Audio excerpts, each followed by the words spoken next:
আসসালামু আলাইকুম রহমতুল্লাহ। Hello guys, কেমন আছেন আপনারা সকলেই? গাইস, আবার নতুন ভিডিও নিয়ে আমি আপনাদের সামনে হাজির হয়েছি। আজকে ভিডিওর টপিকসে থাকবে আইটেল RS4। আইটেল RS4 মোবাইলটি ইতিমধ্যে আমাদের হাতে চলে এসেছে, সেজন্য নতুন আরো একটি রিভিউ ভিডিও নিয়ে আমি আপনাদের সামনে হাজির হয়েছি। আজকে এই ভিডিওর মাধ্যমে আমরা জেনে নেব আইটেল RS4 এই মোবাইলের প্রাইস, এবং সঙ্গে সঙ্গে জেনে নেব এই মোবাইলের পুরো ডিটেলস ও বিস্তারিত। সেই জন্য সম্পূর্ণ ভিডিওটা আমার সঙ্গে থাকবেন, আর ভিডিওটা ভালো লাগলে অবশ্যই একটা লাইক করবেন। আর অবশ্যই নতুন নতুন ভিডিও পেতে চ্যানেলটি সাবস্ক্রাইব করে নেবেন। কেননা আইটেল এটি কিন্তু অনেক সুন্দর একটা গেমিং এর জন্য মোবাইল করছে। কেননা এটা র্যামটাও যদি দেখেন আপনি 8 জিবি প্লাস 8 হচ্ছে 16 জিবি র্যাম এবং 256 জিবি এমন থাকছে এই মোবাইলটার সঙ্গে। এরপর যদি দেখেন যে এটার ব্যাটারি এমএসও কিন্তু থাকবে 5000 mAh এবং এটার ক্যামেরাটাও কিন্তু 50 মেগাপিক্সেল। আমরা এই ভিডিওর মাধ্যমে এর পুরো ডিটেলস চেক করে নেবো, সেই জন্য সম্পূর্ণ ভিডিও আমার সঙ্গে থাকবেন। তাই চলুন প্রথমে আমরা এই মোবাইলটা আনবক্সিং করে নিই।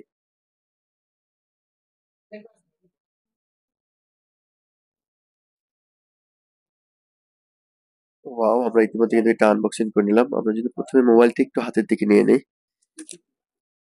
ওয়াও, কি অসাধারণ একটা মোবাইল করছে দেখতেছেন। কালারটা যেমন সুন্দর এবং দেখতে কিন্তু অনেক সুন্দর, আর এস একটা কালারটা কিন্তু গুড কালার একটা করছে। তো চলুন আমরা প্রথমে দেখে নেবো এটার সঙ্গে কি কি এক্সেসরিজ থাকে। সেই জন্য আমরা প্রথমে যদি একটু বক্সের দিকে একটু খেয়াল করেন, দেখতে পারবেন যে এখানে কিছু আছে আপনার ডকুমেন্টস পেপার। এরপর যদি দেখেন যে এটার সঙ্গে পেয়ে যাবেন হচ্ছে একটা কভার, যেটা হচ্ছে আপনার সাদা একটা ট্রান্সপারেন্ট কভার দেওয়া আছে। আর এরপর যদি দেখেন যে এটার সঙ্গে তো আপনি পেয়ে যাবেন হচ্ছে একটা অ্যাডাপ্টার, যেটা হচ্ছে আপনার আছে 45 ওয়াটের ফাস্ট চার্জিং অ্যাডাপ্টার দেওয়া আছে এটার মধ্যে। আর এরপর যদি দেখেন যে এটার সঙ্গে কিন্তু পেয়ে যাবেন হচ্ছে সিম করার একটা পিন, আর এর সঙ্গে আছে হচ্ছে একটা কেবল, যেটা হচ্ছে আপনার ইউএসবি টাইপ সি কেবল, অর্থাৎ ইউএসবি টাইপ সি কেবল কিন্তু এই মোবাইলের সঙ্গে দেওয়া আছে। গাইজ, আমরা ইতিমধ্যে দেখে নিলাম আইটেল RS এই মোবাইলের পুরো অ্যাক্সেসরিজ। চলুন এবার আমরা এই মোবাইলের পুরো ডিটেলস সম্পর্কে জেনে নিই। প্রথমে যদি আপনি এই মোবাইলের কালার দেখেন, এটা কিন্তু আপনি তিনটা কালারের মোট পেয়ে যাবেন। একটা হচ্ছে সিলভার কালার, ব্ল্যাক কালার, আর হচ্ছে ব্লু কালার। আর এরপর যদি দেখেন যে মোবাইলটা কিন্তু লুকিংটা অনেক সুন্দর, আমরা কিন্তু মোবাইলটা ওপেন করবো এবং সঙ্গে সঙ্গে এই মোবাইলের বাকি ডিটেলস বিস্তারিত আমরা কিন্তু জেনে নেবো। আমরা প্রথমে যদি এটা ডিসপ্লেটার দিকে একটু খেয়াল করি, এটা ডিসপ্লে যেটা আছে সেটা কিন্তু হচ্ছে IPS ডিসপ্লে এবং 120 Hz রেগুলেশন এটার মধ্যে দেওয়া আছে, এবং এটা ল্যান্ডটা যদি একবার খেয়াল করি, এটা ল্যান্ড যেটা দেওয়া আছে সেটা কিন্তু হচ্ছে 6.6 ইঞ্চি এবং পাঁচজোল ডিসপ্লে। এবং এটার ফ্রেমটা যদি একটু খেয়াল করি, এটা ফ্রেম যেটা থাকবে সেটা কিন্তু হচ্ছে প্লাস্টিক ফ্রেম, এবং পিছনে যে ব্যাকডোরটা দেখতেছেন সেটা কিন্তু হচ্ছে প্লাস্টিক ব্যাকডোর। আর এরপর যদি আমরা একটু নিচে দিয়ে খেয়াল করি, তাহলে দেখতে পারবো যে এটার মধ্যে দেওয়া আছে লাউড স্পিকার, সাথে ইউএসবি টাইপ সি পোর্ট, সাথে মাউথ স্পিকার, সাথে আছে কিন্তু 3.5 হেডফোন জ্যাক। আর উপরে কিন্তু দেখতেছেন এখানে কিন্তু ডুয়েল অর্থাৎ স্পিকার দেওয়া আছে। আর সাথে যদি একটু পাশের দিকে একটু খেয়াল করে দেখতে পারবেন যে এটার মধ্যে দেওয়া আছে পাওয়ার বাটন, যেটা পাওয়ার বাটন সেটা কিন্তু হচ্ছে আপনার ফিঙ্গার সেন্সর, এবং সাথে আছে ভলিউম বাটন, প্লাস বাটন এবং মাইনাস বাটন, এবং অপর সাইডে আছে সিম করার জন্য পিন। আর এরপর যদি এটা মেন ক্যামেরা যেটা দেখতেছেন সেটা কিন্তু হচ্ছে এটার মেন ক্যামেরা কিন্তু হচ্ছে 50 megapixel main camera, 2 megapixel ultra, সাথে আছে এলইডি ফ্ল্যাশ, এবং সামনের যে সেলফি ক্যামেরা দেখতেছেন সেটা কিন্তু হচ্ছে আপনার 8 মেগাপিক্সেল। চলুন গাইজ আমরা মোবাইলটা ওপেন করে নিই এবং এর সঙ্গে সঙ্গে বাকি ডিটেলসটা আমরা জেনে নিই। চলুন আমরা মোবাইলটা ওপেন করে নিই এবং এর সঙ্গে সঙ্গে মোবাইলের বাকি ডিটেলসটা দেখে নিই। এরপর যদি দেখেন যে এটা কিন্তু Android 13 এবং এটা প্রসেসর যেটা দেওয়া আছে সেটা কিন্তু হচ্ছে MediaTek Helio G99 Ultra, অর্থাৎ এটা প্রসেসর দেওয়া আছে। আর এরপর যদি দেখেন যে যেটা ব্যাটারি এমএএইচ থাকে যেটা, সেটা কিন্তু হচ্ছে 5000 কিন্তু ব্যাটারি দেওয়া আছে এটার মধ্যে। এক কথায় বলা চলে এটা কিন্তু অসাধারণ একটা মোবাইল করছে, এবং এটার NFC সাপোর্টও থাকবে এটার মধ্যে, জিপিএস এবং ব্লুটুথ আছে সাপোর্ট এটার মধ্যে। গাইজ, আমরা ইতিমধ্যে মোবাইলটা কিন্তু ওপেন করে নিলাম। চলুন আমরা এবার চলে যাবো এটার মেন সেটিং এ, এবং সেটিং থেকে এটার বাকি জিনিসটা আমরা অবশ্যই দেখে নেব।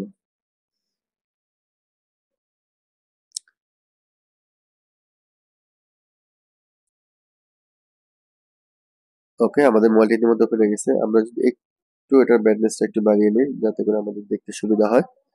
ওকে, আমরা চলে যাবো এটার মেন সেটিং এ, এবং সেটিং থেকে যদি আমরা চলে যাই অর্থাৎ অ্যাবাউটস, অর্থাৎ ফোনে, এখান থেকে আপনি একটু খেয়াল করে দেখতে পাবেন যে এটা ডিভাইস নেম, মডেল নাম্বার, এবং এটা হচ্ছে Android 13 সেটা।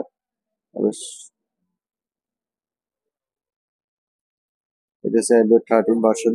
আর এরপর যদি দেখেন যে এটা প্রসেসর যেটা ছিল সেটা কিন্তু হচ্ছে আপনার MediaTek Helio G99 Ultra, এবং এটার ফ্রন্টের যে ক্যামেরাটা 8 মেগাপিক্সেল, এবং পিছনের যে তার মেন ক্যামেরা সেটা কিন্তু হচ্ছে 50 মেগাপিক্সেল ছিল এটার মেন ক্যামেরা। এরপর এটা ব্যাটারিটাও দেখতেছেন 5000 mAh কিন্তু ব্যাটারি। গাইজ, ইতিমধ্যে কিন্তু আমরা এটার আপনার ডিটেলসটা দেখে নিলাম। চলুন এবার আমরা চেক করে নেবো এটার মেন ক্যামেরা যেটা হচ্ছে আপনার 50 মেগাপিক্সেল, সেই ক্যামেরাটা আমরা একবার চেক করি। সেই জন্য আমরা চলে আসলাম এটা ক্যামেরা সেটিং এ, এবং সেটিং থেকে আমরা প্রথমে কয়েকটা ছবি নিয়ে নেবো, যে ছবিগুলো আপনাদের সঙ্গে শেয়ার করলে বুঝতে পারবেন যে আসলে এটা ক্যামেরার কোয়ালিটিটা কিরকম। ওকে গাইজ, আমি ইতিমধ্যে কিন্তু কয়েকটা ছবি নিয়েছি, যেটা ছিল প্রথম যে ছবি সেটা জুম করলে দেখবেন যে ছবির কিন্তু কোয়ালিটি মোটামুটি ভালো থাকে, এবং দ্বিতীয় নম্বর ছবিটা যদি দেখেন সেটা তো তৃতীয় নম্বর যে ছবিটা দেখেন এটা, অর্থাৎ 50 মেগাপিক্সেল যে ক্যামেরা সেটার কিন্তু ছবিগুলো ছিল এগুলো। আমরা ইতিমধ্যে কিন্তু এটা ক্যামেরা চেক করে নিলাম। চলুন এবার আমরা দেখে নেব সেলফি ক্যামেরা যেটা 8 মেগাপিক্সেল সেই ক্যামেরাটাও আমরা একবার চেক করে নিই। আর গাইজ এটা ছিল হচ্ছে সেলফি ক্যামেরা যেটা 8 মেগাপিক্সেল সেই ক্যামেরা কিন্তু ছবি। এটা যদি আমরা একটু জুম করে দেখতে পারবেন যে এটা কিন্তু ক্যামেরাটা কোয়ালিটি তেমনটা ভালো হয়নি। এবং দ্বিতীয় নম্বর ছবি সেটা, এটা কিন্তু সেম একই অবস্থা। তো এটা মেইন ক্যামেরাটা মোটামুটি ঠিক আছে, কিন্তু সেলফি ক্যামেরাটা কিন্তু তেমনটা ভালো করতে পারে না এটার মধ্যে। গাইজ আমরা ইতিমধ্যে চেক করে নিলাম এটা মেইন ক্যামেরা সেলফি ক্যামেরা দুটোই আমরা চেক করে নিলাম। চলুন এবার আমরা চেক করে নেবো এটার মধ্যে আমরা কয়টি সিম কার্ড ইউজ করতে পারি সেই প্রসেসটা আমরা একবার দেখে নিই। সেই জন্য এটা সিমটা যেটা আছে সেটা আমরা একবার খুলে নিই, তাহলে দেখতে পারবো যে আমরা কয়টি সিম কার্ড ইউজ করতে পারবো মোবাইলটার মধ্যে। এটা আমাদের গাইজ হচ্ছে 2টি সিম কার্ড, একটা 2টা সিম কার্ড সাথে হচ্ছে একটা এইচডি কার্ড ইউজ করতে পারবো এই মোবাইলটার সঙ্গে।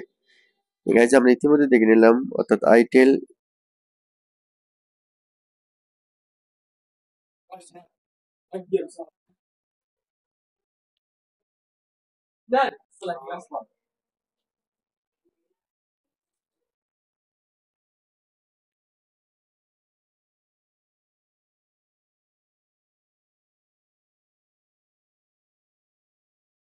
RS4 এই মোবাইলের পুরো ডিটেলস ও বিস্তারিত। চলুন এবার আমরা এই মোবাইলের প্রাইস যেটা আছে সেটা আমরা একবার জেনে নিই। ওকে গাইজ আমরা ইতিমধ্যে দেখে নিলাম আইটেল RS4 এই মোবাইলের পুরো ডিটেলস ও বিস্তারিত। চলুন আমরা এবার এই মোবাইলটার প্রাইসটাও জেনে নিই। আইটেল RS4 এটি মাত্র একটা প্রাইজে পেয়ে যাবেন 8GB RAM 256GB মেমোরি। এই মোবাইলটির সৌদি প্রাইস থাকবে 549 সৌদি রিয়াল এবং এই মোবাইলটি বাংলাদেশি প্রাইসে পেয়ে যাবেন 16,000 টাকায় এবং এই মোবাইলটি ইন্ডিয়ান রুপিতে পেয়ে যাবেন 12,000 রুপিতে। গাইজ এই ছিল ভিডিও ডিটেলস ও বিস্তারিত। ভিডিও ভালো লাগলে অবশ্যই লাইক করবেন আর অবশ্যই নতুন নতুন ভিডিও আপডেট পেতে চ্যানেলটি সাবস্ক্রাইব করে নেবেন। আপনারা সকলে ভালো থাকবেন, সুস্থ থাকবেন। আল্লাহ হাফেজ।